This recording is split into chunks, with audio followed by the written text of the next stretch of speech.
On se dit toujours qu'on a envie d'aider, mais on ne sait pas forcément comment le faire.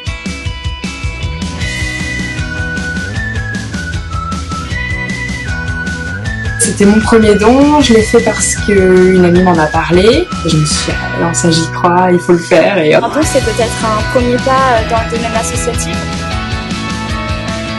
Personnellement, c'est très valorisant, on se sent un petit peu moins égoïste et on se dit qu'on participe à quelque chose d'un peu plus grand et à la fin de la journée, on se sent bien d'avoir fait ça. Bon, c'est une fierté personnelle aussi de participer à un projet, d'avoir la sensation d'être utile, de construire quelque chose. Et ben, le don, ça change tout. Avoir un impact dans la réalisation du projet. Donc je me suis dit, je peux donner, même si je donne pas beaucoup, ça change quelque chose. En faisant un petit don, on peut montrer à une association que son projet est important. Commencer par un petit don, peut-être ça peut être 10 €. Je vois pas que ça comme une privation, mais comme un effort. J'aime bien l'idée de voir ça comme un verre, parce qu'à Paris, c'est tellement cher que c'est vraiment ça, et c'est pas grand-chose en fait quand on le voit comme ça.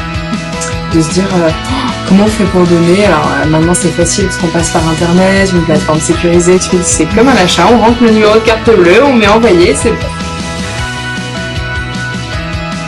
Je dirais que ça a débloqué chez moi le don. Si j'avais pas donné à la Fondation pour le logement social en premier, je l'aurais peut-être pas fait. On se rend compte qu'avec un message posté sur Facebook qui va être partagé par une autre personne et qui ensuite les amis de cette personne vont encore le partager, ça va créer une chaîne de solidarité.